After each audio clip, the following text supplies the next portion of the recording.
The French writer Marek Halter is an all-round intellectual and human rights activist. From humble beginnings, he escaped life in a Warsaw ghetto to settle in France with his family in 1950. He's since climbed the social ladder and has more than a few friends in high places. Though by his own account, they hear him but don't really listen. Some years ago, you wrote the book, I Woke Up in Anger. What makes you angry? There is no shortage of things that make me angry. You know, there's a difference between indignation and anger. That's why I do not agree with my friend Stéphane Hessel. You can be indignant without doing anything, but when you're angry, you act. We're in France, ahead of the presidential elections, and nobody has put forward their vision of the world. I'd love for somebody on TV to say, this is how I see the world in 10 years, and this is how I see France in this world in 10 years. We have to learn to share in a different way. We could start by putting the world banks under supervision. Maybe we should shut down the financial markets. There are other ways of earning money, other than just earning it off the back of other people's money. We don't need to do that. Maybe we should build huge libraries to replace the stock markets. Another bone of contention for you is the Middle East, where the situation hasn't really improved in years. It will be solved, maybe even by the end of the year. By the end of the year, the conflict between the Israelis and the Palestinians will be solved.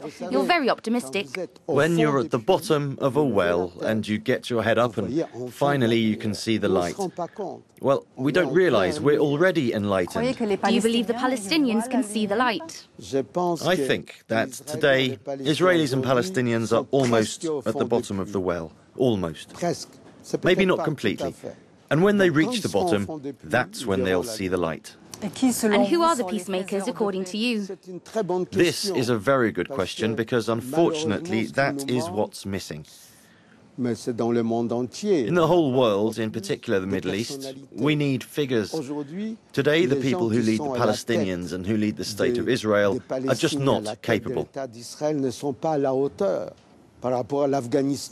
As for Afghanistan, it's the end. The West will stampede, and they will flee like in Vietnam or in Burma. But you don't get democracy through the barrel of a gun. You founded 2 universities in Russia. To teach young Russians what democracy is. Andrei Sakharov told me one day that democracy is like an orange. In Russian, it's appelsin. But a person who's never seen an orange won't ask for one. So you have to explain to these young Russians what an orange is. And one day, they will want an orange. And that's what happened. It was my students who were the first to take to the streets. And have you spoken to your friend Vladimir Putin about all the young people protesting? I've talked about it in public. I've said, Vladimir Vladimirovich, my students are on the streets. And if you were to say something to them, what would that be? And he said, but Marek Halter, I would tell them that if they can protest, it's thanks to me. And do you agree with him? In a certain way, yes. It's the first time in Russia that hundreds of thousands of young people have demonstrated without any of them getting sent to gulags.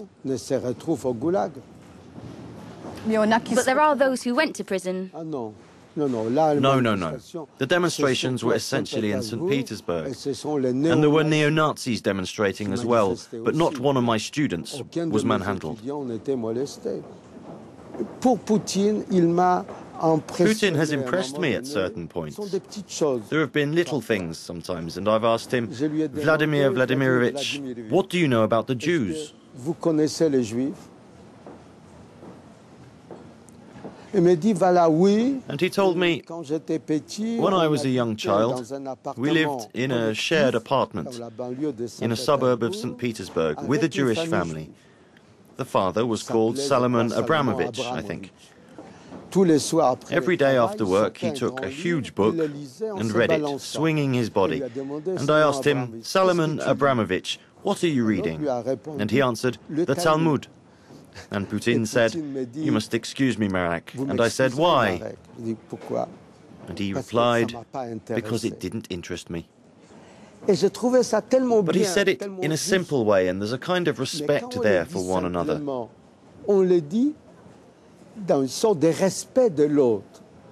Il n'est pas impossible qu'au bout de 2 ans... Do you think that in 2 years' time, Putin will ask my friend Mikhail Prokhorov to become Prime Minister? de devenir Prime Ministre? Do you think Prokhorov is close to Putin? Je ne sais pas, I don't know, but he represents liberal democracy. Côté plutôt libéral. Do you trust Prokhorov? Je fais confiance. Do I trust him? You know, I don't even trust myself. I've just written a book on Birobidzhan. It was a Jewish republic created by Stalin in 1932 to 34, and it still exists. It's the only place in the world where the official language is Yiddish. It's my mother tongue, but nobody in the world speaks it anymore. You know, this will make you smile. The last person I had a conversation with in Yiddish, and we did it every month when we had dinner together, so we didn't forget our parents' language, was the Cardinal of Paris, Jean-Marie Lustiger. He spoke Yiddish? He spoke Yiddish because his parents spoke Yiddish, like mine. With lots of projects in the pipeline, Marek Halter is showing no signs of slowing. The subject of his next book is Khadija, the Prophet Muhammad's first wife, remaining true to his literary tradition of championing strong women.